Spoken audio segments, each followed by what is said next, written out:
Hello and welcome to another video. So today we're talking about saws and saw technique, specifically when you are working with children, or indeed it's also applicable if you're working on your own, out in the outdoors doing bushcraft, forest school, all of the above. This will be a good primer on how to use these safely and effectively, because these are incredibly effective tools and are useful for a range of different crafts, activities and general creation of objects around our sites and campfires. So if you're interested in hearing more, keep watching and I'll see you in a mo.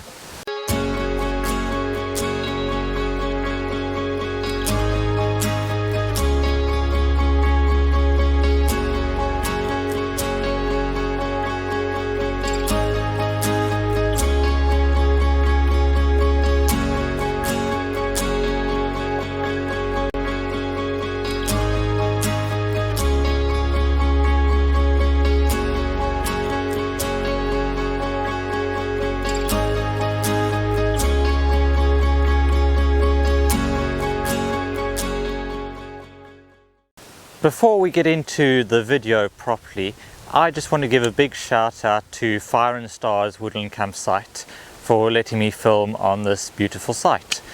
You'll notice in a lot of the videos that I have recorded on this channel, you'll see elements of this kind of area that I'm in right now, which is their kind of bushcraft space for instruction. And they've been very kind in letting me film here.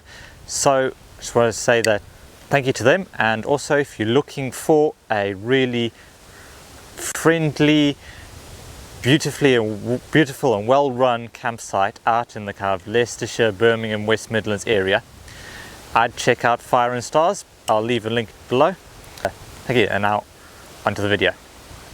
So just like with any other tool, the first thing to think about when you're looking at using it safely is choosing the right tool for the job. And that might not even be a saw. Particularly if you're working with children, if you can cut it with a pair of loppers, then honestly that might just be a better way to do it. There's fewer moving parts, their hands are kept well away from the cutting edges, and a simple clip and you can get quite thin twigs, so cut to size. But if we're looking at something that's thicker than, say, that 20 pence diameter that most loppers can manage to get through, then we're starting to look at using a saw. A saw, primary purpose of a saw is to cut across the grain. There are exceptions to this, but in general, knives and axes are going to move with the grain. So if you think about it up and down the tree, so the grain travels up like a whole bunch of straws packed together, running up and down. So if we have a horizontal piece like this, then the fibers will be traveling from this end to this end. So the saw is designed to cut across those. Whereas axes and splitting and knives and splitting tools are generally designed to go with the grain. So once we've decided that a saw is definitely the right tool for the job, so we are using it to cut across the grain, we're not using it to split, and we know that it's be too big for the loppers, or the loppers won't be appropriate for that, then we can take a look at using a saw. Now, the main hazard with a saw is going to be to the hand that's holding the wood, or the piece of wood, the branch, whatever, in place, the plank in place. Okay, so what you're looking at, main issue you're going to have, main danger, is to this hand and is to the top of the hand and fingers. So as we are pulling forwards and backwards, saw, because we're sometimes applying unequal force, and it could sometimes bind in places or hit knots or hit weaker or stronger areas, particularly when you're starting out and definitely when you're working with children, it's likely to bounce around, and what you are looking to avoid is injuries to the back of your hand that is holding the wood, so not the one that's holding the saw. So obviously that can be mitigated somewhat by wearing a glove on the offhand, but there are definitely techniques and ways of thinking that we can use to avoid it. So with saws, the main thing we're trying to avoid is contact with that other hand. We're trying to keep that hand safe, whether it is through using PPE, which is generally further down the hierarchy. So first we ask whether the task or tool is necessary for the job. Then we look at whether the actual task is necessary. Then we look at, can we control the environment, which is what we'll be focusing on mainly. Then we look at controlling technique, and then we go on to, okay, if all of those aren't reducing the risk enough, then we can start adding PPE. It shouldn't be the first thing that you think about. So that's it. The issue is the bouncing from place to place. So the way to mitigate that when we're talking about saw use is choosing the right tooth for the job. So the size or pattern of the teeth of different saws is going to affect how it behaves. So here I've got a selection of saws that you're likely to come across. So we've got some folding saws at the front here. So we've got a Barco and two Silkies. We've got a hacksaw, got a carpentry saw, and at the back here we've got two different bow saws with different blades. So if we look at the teeth on a hacksaw, see they are very small, very fine teeth. This means that as the teeth move through the wood, the amount of jerking in the motion is limited. So if you're sawing something with, like the Silky, which has large teeth and large gaps in between the teeth, it's a much rougher cut. So you'll be moving around a lot more. You'll be jerking from fiber to fiber. So if you want the children to use controlled, smooth motions, then finer teeth are better. The problem with finer teeth is they generally take longer to get through something. So this becomes a judgment, okay? How dense is the wood? How thick is the wood? And how fast am I looking to go through it? So in a previous video, I showed you how to use hacksaw to cut elder. Because elder has a very thin wall, it's very soft wood. If you're gathering it green and thin diameter, then hacksaw like this is extremely safe. It's because it's got those really fine teeth. It's small, it's easy for a smaller child to handle, and you can get a smooth motion on that. Then we've got a carpentry saw. I mean, that is designed, you can see, with this large face to it, designed for creating straight cuts. You can get smaller, more angled, rough carpentry saws rather than this tenon saw. You can see they've got really fine teeth.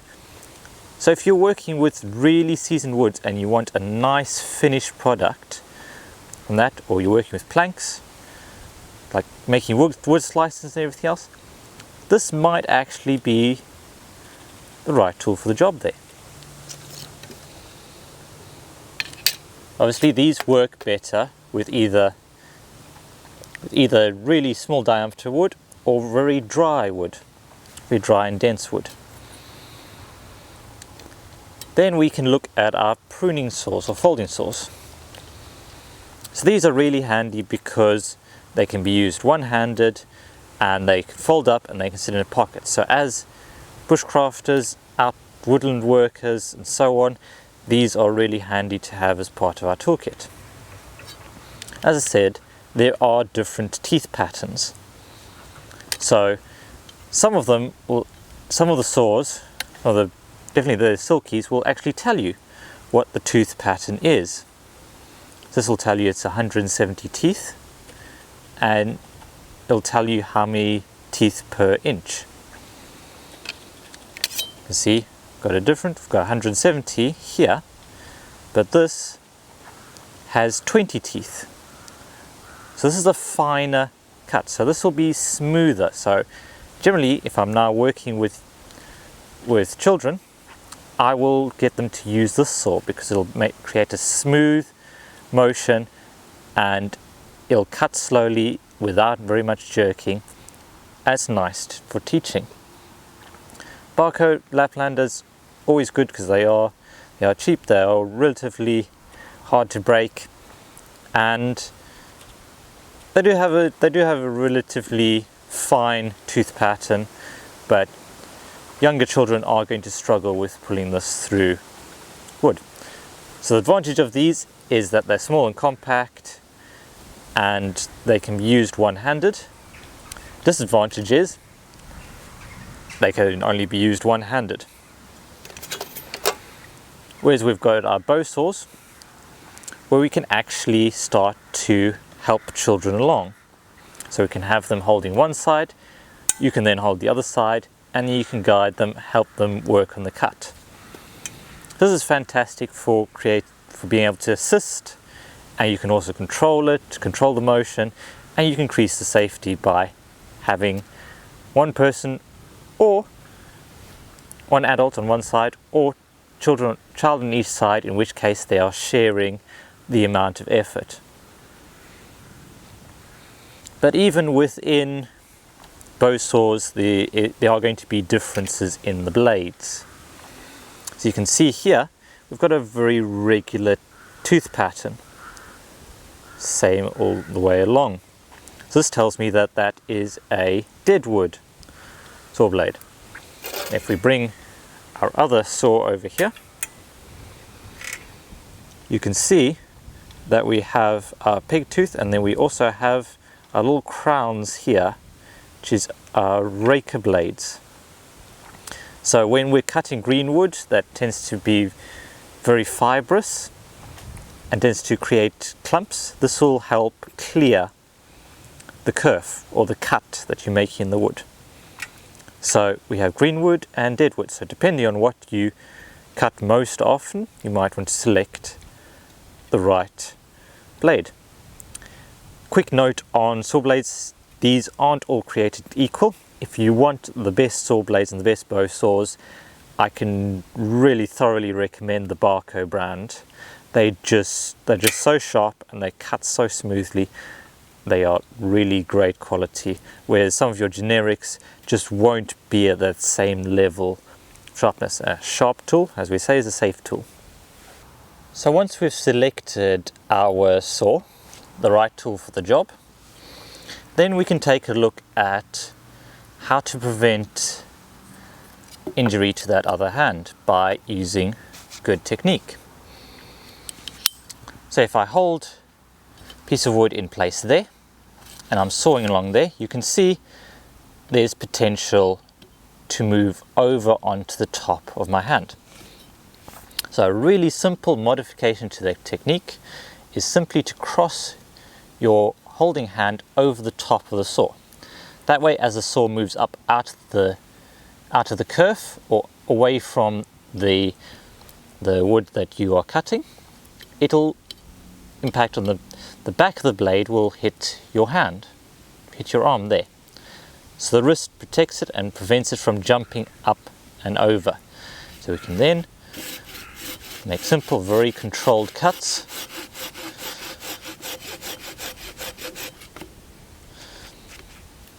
Once we've got our saw in the kerf, we may well need to switch back to here. Once it's deep enough, we've reduced the danger. It's those initial first few strokes where it's most likely to bounce around. So we can then move our hand, when we're there, and finish the cut. Okay, so just by crossing an arm, you can then safeguard your hand. So if we don't have any other equipment, if we're just working on our own or working with a branch, so we're looking to saw a branch off a tree and it's moving around quite a lot, we can then just change over, hold it in place and cross those arms.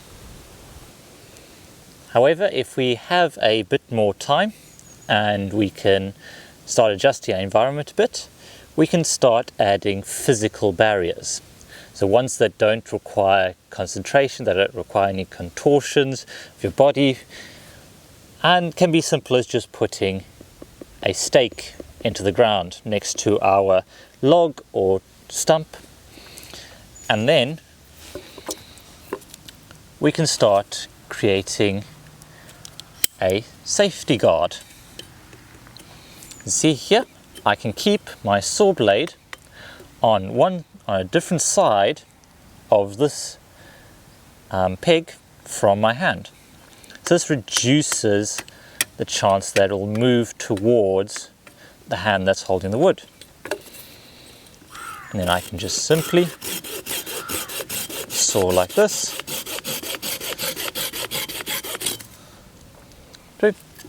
And there we go. So we're putting something physical in between the hand and the saw blade. This reduces that potential for error.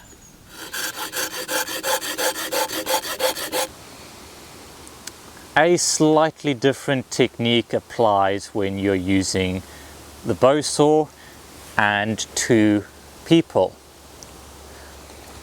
So if you only have minimal resources around you, then simply propping up a piece on a log like this, so we get a bit of clearance from the ground to start. You can have one person holding on to this end to keep it in place. We have one person in this quarter holding the saw in their right hand like that, and then you would have another person or child in this quadrant holding it in that hand. This means we can then assist with the sawing motion. And that means that each person only has to pull towards them rather than push. Because a push with a saw blade, particularly a thinner saw blade, will tend to bind. So the saw blade will bend a bit in the kerf and we won't get enough power, whereas a pull stroke tends to be quite smooth.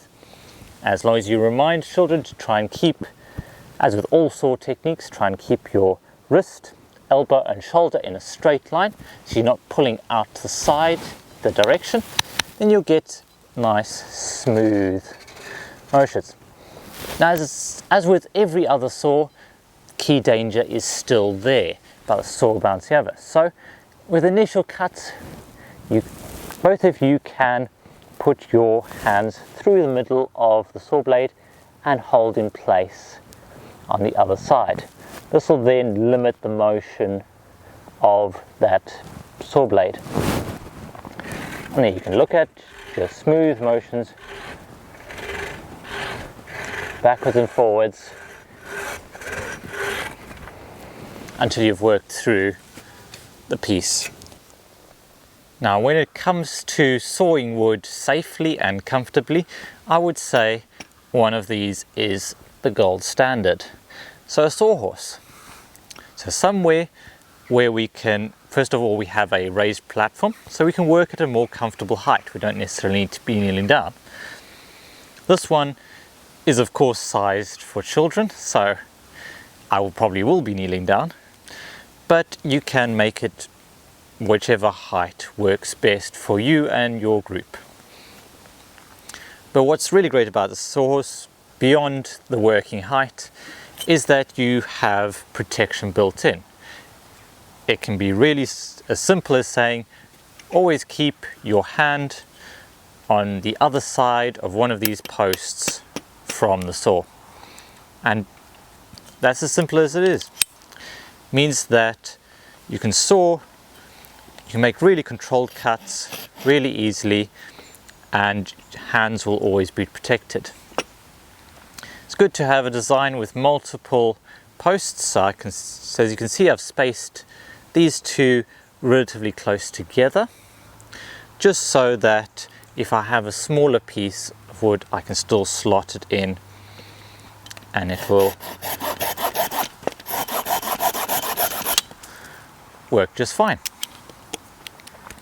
These are pretty simple and easy to construct, even from Woodland materials. If you'd like to see me make a video on how to make one, I'll see what I can do. This one was just made up of scrap bits of wood I had lying around the garage. So all I really needed was a couple of screws, some bolts to attach it together, and the whole thing does fold up. So even on those sites where I have to carry all of the equipment in, it really isn't that much more effort. And we can start building in more of a teamwork to this as well, just like our other sawing techniques. So if you have one person sawing, you can have another 1 or 2 people just resting their feet on the bottom rungs there and just holding everything steady, and it gives them something to do while they're waiting for their turn. So in an ideal world, if I had a site that I would use for 100% of my sessions, I'd definitely have at least 3 of these sitting around, because it just makes things so much safer. You can start building up good saw technique, good strength, and then you can take it and start using those other techniques where you say cross hands and work in at different angles. Say if we're doing something like tree felling or cutting back branches, we'll be working at different angles, and it's more important to think about the space and where your hands are and arms are and your legs are. Whereas the start, we want to eliminate as much of that as possible. Just focus on good sawing technique and building that strength and capacity to do more. Well, there you have it. Those are the basic rules and principles for safe saw use. So look at the correct right tool for the right job, the right saw. So have a look around. If you'd like links to any of the equipment I use, let me know and I'll make sure to add those in. So you look at controlling type of saw, then you look at physical techniques, then you can change the environment by using a Sawhorse, and then if you really are feeling like it is far too risky, then look at using some PPE. But sawing is really quite simple. It is pretty safe, and it's a great introduction to tool use for many ages. So go out, have fun. I hope this has given you a bit more confidence in taking those sawing skills and working with children. Thanks so much for watching. I'll see you in the next video, and remember, you've got to make the most of every day.